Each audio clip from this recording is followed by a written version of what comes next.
자살률은 여전히 OECD 국가 가운데 가장 높게 나타났습니다. 송민수 기자입니다. 지난해 사망자는 29만 5천여 명으로 1년 전보다 1.2% 줄었습니다. 사망자 수가 준 건 2013년 이후 6년 만입니다. 인구 10만 명당 사망자 수도 574.8명으로 전년 대비 1.3% 감소했습니다. 유례없는 한파로 사망자가 급격히 늘어난 2018년의 기저효과라고 통계청은 설명했습니다. 연령별로는 80대 이상 사망자 비중이 47%로 10년 전보다 15%포인트가량 늘었습니다. 주요 사망 원인으로는 암이 10만 명당 158.2명으로 가장 많았고 심장질환과 폐렴이 그 뒤를 이었습니다. 재작년 처음으로 10대 사망 원인에 든 알츠하이머병은 1년 새 사망률이 9.5% 늘며 2계단 오른 7위로 집계됐습니다. 암 중에선 폐암 사망률이 36명을 넘어 가장 많았고 간암, 대장암, 위암이 뒤를 이었습니다. 남성이 암에 걸려 죽을 확률이 여성보다 1.6배 컸고 알츠하이머 사망률은 여성이 2.5배 더 높았습니다. 주요 사망 원인 가운데 뇌혈관 질환과 간질환, 고혈압 등은 사망률이 다소 감소했습니다. 최근 10년간 변화를 보면 폐렴과 알츠하이머 사망률이 3배 이상 늘었고 운수사고, 결핵, 당뇨병 사망률이 크게 줄었습니다. 자살 사망자는 10만 명당 26.9명으로 1년 전보다 조금 늘면서 OECD 국가 중 가장 높았습니다. KBS 뉴스 성민수입니다. 다음은 나라 밖 소식입니다. 사기 논란에 휩싸인 미국 수소 트럭 업체 니콜라의 대표가 결국 사임했습니다. 사기 혐의를 인정한 건 아니지만 주가는 20% 가까이 폭락했습니다. 뉴욕 한보경 특파원입니다. 테슬라 주가가 20% 넘게 폭락하고 대표 기술 기업들이 크게 휘청거렸던 지난 8일 수소 트럭 업체 니콜라의 주가는 오히려 40% 넘게 폭등했습니다. 아직 수소 트럭 한 대도 팔지 못한 니콜라에 GM이 기술력만 믿고 20억 달러를 투자하겠다고 나선 겁니다. 하지만 이틀 후 금융분석업체 힌데버그가 니콜라의 기술은 사기라고 주장하는 장문의 보고서를 공개하면서 니콜라는 이른바 사기 논란에 휩싸였고 결국 니콜라의 창업자인 트레버 밀턴 회장은 현지 시간 그제 사임하겠다고 발표했습니다. 이 영향으로 니콜라의 주가는 20% 가까이 폭락했습니다. 밀턴 회장이 사기 논란에 대한 직접적 언급 없이 돌연 자리에서 물러나면서 니콜라에 대한 시장의 의구심이 더 커지는 건 불가피해 보입니다. 힌데버그 측은 밀턴 회장의 사임은 그저 시작에 불과하다며 자신들이 제기한 주장은 사실일 거란 뜻을 내비쳤습니다. 투자자들의 소송 가능성도 거론되고 있는 가운데 현재 미국 증권거래위원회와 법무부가 니콜라에 대해 제기된 의혹들을 놓고 조사를 벌이고 있습니다. 결국 이 조사 결과가 어떻게 나올지에 초미의 관심이 쏠리고 있는 상황입니다. 뉴욕에서 KBS 뉴스 한보경입니다. 추미애 법무부 장관 아들 서모 씨의 휴가 특혜 의혹을 수사 중인 검찰이 어제 서 씨의 주거지와 사무실을 압수수색했습니다. 박진수 기자입니다. 서울 동부지검은 휴가 특혜 의혹이 불거진 추미애 법무부 장관의 아들 서모 씨의 주거지를 어제 압수수색했다고 밝혔습니다. 서 씨가 인턴으로 일하는 전국현대모터스 구단 사무실도 압수수색 대상에 포함됐습니다. 다만 구체적인 압수물은 파악되지 않았습니다. 검찰은 또 지난 19일 서 씨의 휴가 미복귀 의혹 당일 서 씨의 부대를 찾은 것으로 알려진 지원장교의 사무실과 주거지를 압수수색했습니다. 서 씨의 휴가 연장과 관련해 이 장교와 통화한 것으로 알려진 추 장관의 전 보좌관의 주거지도 압수수색했다고 검찰은 설명했습니다. 앞서 검찰은 서 씨의 휴가 연장과 관련해 추 장관 측이 전화를 걸었다는 의혹이 제기된 국방부 민원실과 국방전산정보원 등에 대해서도 압수수색을 벌였습니다. 당시 검찰은 추 장관 측이 민원실에 전화를 걸었다고 알려진 시기에 통화 기록 등을 확보한 것으로 알려졌습니다. 서 씨는 2017년 당시 카투사로 복무하면서 병가와 개인 휴가를 잇따라 사용하는 과정에서 특혜가 있었다는 의혹을 받고 있습니다. 검찰은 고발장이 접수된 지 8개월여 만인 지난 13일 서 씨를 소환 조사했습니다. 한편 국민권익위원회는 서 씨의 휴가 미복귀 의혹을 제기한 당직병사가 낸 공익징후자 보호 신청과 관련해 오늘 당직병사와 면담을 실시하기로 했습니다. KBS 뉴스 박진수입니다. 이어서 간추린 뉴스를 김보민 아나운서가 전해드립니다. 정세균 국무총리가 오늘 총리실 직원 가운데 한 명이 코로나19 검사 결과 양성 판정을 받음에 따라 자택 대기에 들어갔습니다. 총리실 관계자는 정 총리는 밀접 접촉자는 아니지만 선제적으로 종로구 선별보건소에서 검사를 받은 뒤에 서울 총리공관에서 자택 대기를 일찍 나올 예정이며 오후 총리 일정 일부는 취소됐습니다. 한국은행이 올해 2분기 국내 가계 임대료와 수도가스, 전기료 등 주거 비용을 집계한 결과 최종 소비지출 총액은 40조 393억 원으로 나타났습니다. 가계 임대료 등 주거 관련 지출이 40조 원을 넘은 것은 1970년 한은이 관련 통계를 낸 이후 처음입니다. 해당 소비지출 가운데 절대적으로 큰 비중을 차지하는 건 임대료인데 긴 시간을 거치면서 전월세가 상승했고 주거 면적 자체도 계속해서 커졌기 때문이라고 한은은 설명했습니다. 앞으로는 고용 위기를 겪고 있는 기업이 무급휴직을 30일만 해도 정부로부터 고용 유지 지원금을 받을 수 있게 됐습니다. 고용노동부는 오늘 국무회의에서 이 같은 내용의 고용보호법 시행령 개정안이 의결됐다고 밝혔습니다. 개정안은 무급휴직에 대한 지급 요건을 무급휴직 90일 이상 시행해서 무급휴직 30일 이상 시행으로 완화할 내용입니다. 무급휴직에 대한 고용유지 지원금은 경영난에도 감원 대신 무급휴직을 통해서 고용을 유지하는 사업장을 대상으로 하는 것으로 근로자 평균 임금의 50% 한도 내에서 최장 180일 동안 인건비를 지원합니다. 개정안은 공포 즉시 시행되며 유효기간은 올해 12월 31일까지입니다. 검찰이 윤석열 검찰총장과 배우자 장모 등을 고소고발한 정대특 씨를 고발인 신문으로 불러 조사합니다. 정 씨가 관련 사건을 검찰에 수사해달라고 요청한 지 7개월 만에 첫 조사입니다. 서울중앙지검 형사 6부는 오는 25일 오후 2시에 정 씨를 불러 조사한다고 밝혔습니다. 정 씨는 올해 2월 윤 총장 장모와 배우자를 사기 등의 혐의로 윤 총장을 직권 남용 권리 행사 방해 등 혐의로 고소 고발했습니다. 당시 정 씨는 몇 개 드릴까요? 예, 2개 드려요. 동네 소문 듣고 왔어요. 7시 왔거든. 우리가 표를 만들었어요. 종이 좀 달래가지고. 저 아주머니가 자기가 직접 만들어 갈라줬거든. 그 시청에서 수고했다고 나 아줌마 보고 인사하대요. 그래서 3개씩 준다고 그러놓고 지금 2개씩밖에 안 줘. 물건이 모자랄까봐. 어쨌든 감사합니다. 이 정도로도 국민들이 살 수 있게 해주니까 감사합니다. 예, 어려운 우리 농민을, 배 경쟁하는 농민을 도와주신 우선 시민 여러분들에게 대단히 고맙다는 인사 말씀드리겠습니다. 네, 낙과라고는 해도 뭐 맛이 그렇게 차이가 없고 그런데 그걸 훨씬 저렴하게 살 수 있고 하니까 또 사시는 입장에서도 좋은 거예요. 그러니까 돕는다는 마음이지만 서로가 좋다는 그 앞서 얘기하신 어르신들의 말씀이 딱 맞는 것 같습니다. 네, 예상보다 많은 시민들이 한꺼번에 몰리면서 네. 잠깐 이 질서가 사라지고 원성이 높아지는 위험한 상황도 그래요. 연출이 됐었는데요. 시민들이 직접 나서서 일일이 번호표를 나눠주고 사회적 거리두기를 지키려는 모습도 엿볼 수가 있었습니다. 오랜 시간 기다렸지만 준비된 물량이 모두 소진되는 바람에 배를 구입하지 못하고 발길을 돌린 분들도 계셨는데요. 아쉬운 마음을 전하기도 하셨습니다. 이 사회적 거리두기 준수 등 행사 전의 준비가 미흡한 부분이 있었지만 시민들은 저렴한 값에 배를 구입하고 또 농민들도 도울 수 있는 뜻깊은 자리였습니다. 네, 이런 행사를 통해서 조금이나마 힘을 좀 얻으셨으면 좋겠습니다.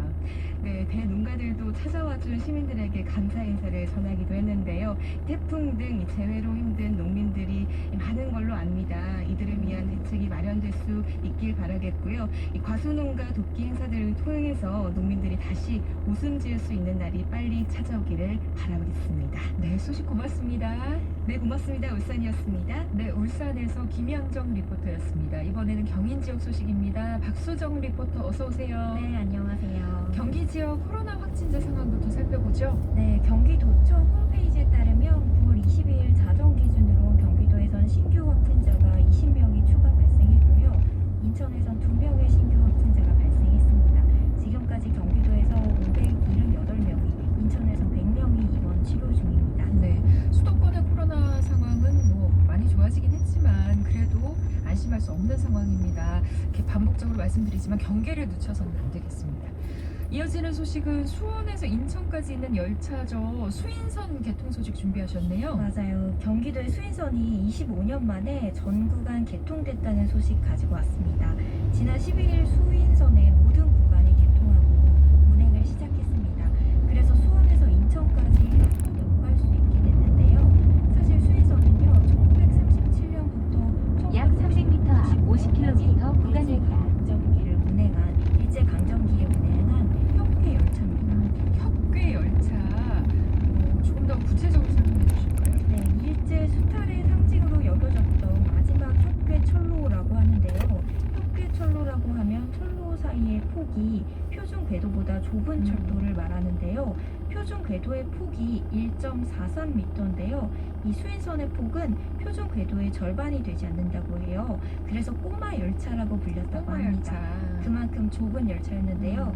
이 협궤 열차가 1995년도에 역사의 뒤안길로 사라졌다가 이번에 수인선 협궤 철로를 표준 궤도인 광역철도로 개량했습니다. 더 편리하게 이용할 수 있겠네요. 맞아요. 수인선을 일제 강점기에 운행했다고 했는데 주로 어떻게 이용했나요? 네, 수인선 일제 수탈 목적으로 만들어졌는데요. 그렇지만 1960년대와 70년대엔 수원과 인천을 오가는 학생들의 발이기도 했고요. 농어민들의 생계를 위한 유일한 교통수단의 역할을 하기도 했습니다. 이 수인선 개통 소식을 듣고 반가워하는 분들이 있죠. 그 시절의 추억을 떠올리는 시민과 인터뷰했는데요. 그 추억을 들어보시죠. 그게 수원까지 이렇게 가는 기차였죠. 그래서 저희들은 그거를 그냥 그 불 떼고 가는 것 때문에 칙칙폭폭해서 기차라고 불렀어요. 칙칙폭폭 칙칙폭폭 그렇게 가가지고 기차라고 그렇게 불렀죠. 그리고 이제 이렇게 양쪽에 의자가 이렇게 나란히 있어요. 지금처럼 이렇게 칸칸이 있는 게 아니고 양쪽에 의자들이 쭉 있어서 사람들이 앉으면은 가운데 사람들이 지나다니기가 굉장히 협소했어요. 그만큼 기차 폭이 좁았어요. 또 저희 아버지가 시골 장날 장사를 다니셨어요. 그래서 5일장을 다니셨기 때문에 아버지 따라서도 이제 기차를 타면은 그 수원에서 기차가 쓸 때마다 역에서 장사하시는 아주머니 아저씨들이 물건을 잔뜩 싣고 송도에서 아니면 또 이렇게 수인역까지 오셔가지고 장사를 하고 갈고 그랬죠. 그러니까 곡식이라든가 채소 같은 거 그런 거 갖고 와서 팔고 또 저희 아버지도 또 그런 장사를 하셨죠. 그런 건 참 새록새록하고요. 그야말로 추억의 기차네요. 그러니까 지금은 비록 당시 그 협궤 열차는 아니지만 그래도 추억을 가지고 다시 타면 얼마나 감회가 이렇게 새로우실까요? 맞아요. 그 시절 열차를 탔던 분들의 향수를 자극할 텐데요. 그리고 이번에 개통된 구간은 수원에서 한대역 구간인데요. 이 수원에서 한대역까지 19.9km 구간이 마지막으로 개통되면서 수원에서 인천까지 한 번에 갈 수 있게 됐는데요. 이 수인선 개통에 대한 자세한 이야기는 국토교통부 허정문 사무관에게 들어보시죠. 일제 수탈을 상징하는 우리나라의 마지막 협궤철도인 수인선이 표준궤도의 광역철도로 개량하여 지난 9월 12일 전면 개통하였습니다. 수인선 사업은 수원부터 인천까지 총 52.8km의 복선 전철로 총 사업비 2조 74억 원이 투입된 국책 사업이며 총 3단계로 나누어 시행되었습니다. 가장 먼저 2012년 6월에 개통한 1단계 구간은 오이도에서 송도까지 13.1km 구간이며 2016년 2월에 개통한 2단계 구간은 송도에서 인천까지를 연결하는 7.3km 구간이고 마지막 3단계 구간으로 수원에서 한대역까지를 9월 12일 개통함으로써 협궤 노선 폐선 이후 25년 만에 수원과 인천이 하나의 철도로 연결되었습니다. 그리고 수인선과 분당선을 직결로 연결하여 열차를 평일 기준 96회 운행할 계획이며 출퇴근 시에는 평균 20분과 그 외 시간에는 평균 25분 간격으로 운행하여 이동 편의를 도모할 계획입니다. 새로운 노선으로 이동이 편리해진 만큼 반가워할 분들이 정말 많겠네요. 그렇죠. 이 경기 서남부와 동부 지역의 도민들이 특히 반가우실 텐데요. 이 수인선이 전부가 개통하면서 인천과 시흥, 안산, 화성, 수원을 비롯한 이 경기 서남부 지역과 용인이나 성남을 비롯한 경기 동부 지역 간의 이동이 수월해졌습니다. 그리고 KTX와 경부선 일반 철도 1호선, 분당선이 있는 수원역으로의 이동 시간도 짧아졌습니다. 그리고 수인선이 개통되면서 인천역에서 수원역으로 바로 이동할 수 있게 됐는데요. 이동 시간도 90분에서 70분으로 줄어들게 됐고요. 물론 이렇게 편리해지기도 했지만 우리 역사가 담겨있는 수인선인데요. 수인선에 담긴 이야기 인천시립박물관 유현진 학예연구사에게 들어보시죠. 원래 협궤 수인선은 일제강점기인 1937년에 건설된 것인데요. 1930년에 건설되었던 수여선과 연결해서 여주와 같은 경기도 일대 곡창지대의 곡물이나 소래염장이나 군자염전에서 생산되는 소금을 원활하게 인천항을 통해서 수탈할 목적으로 건설된 것이었습니다. 그러다가 고속도로가 생기고 다른 화물 운송수단이 발달하면서 협계 수인선은 주로 승객을 실어 나르는 역할을 하게 됩니다. 수인선이 소래 어시장을 지나다 보니까 소래 어시장에서 어뢰를 구입해서 시장에서 내다 파는 상인들이 많이 이용했던 기차였습니다. 그래서 지금도 수인선 하면 생선 비린내와 젓갈의 짠 냄새를 기억하고 계시는 분들이 많은 것 같습니다. 올해 11월에 저희 인천시립박물관에서 수인선 기차가 전시되면 많은 분들이 방문해 주셨으면 합니다. 네, 수인선 개통 소식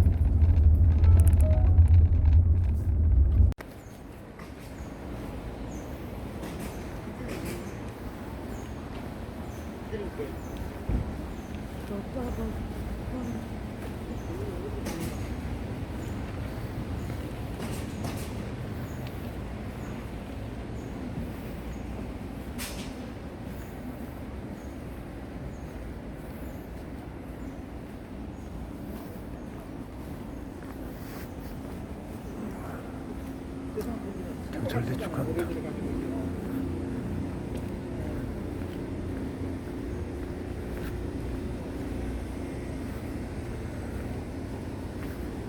좋네, 경찰대.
B2.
하다 있네.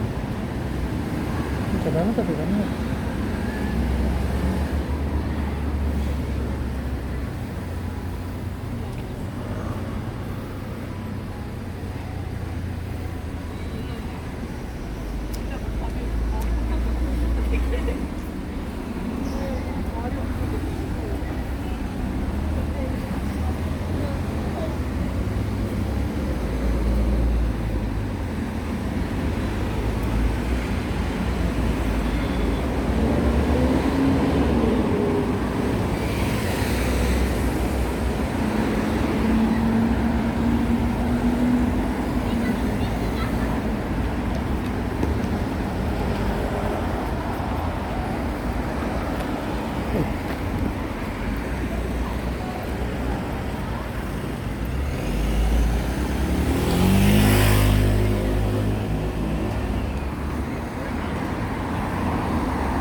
옛날에 PC방 있네?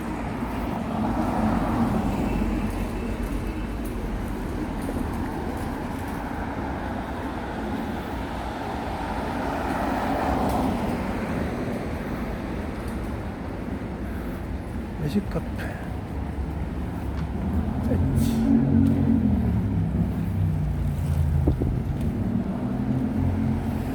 옛날에 아지트 있고.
되지.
챙기고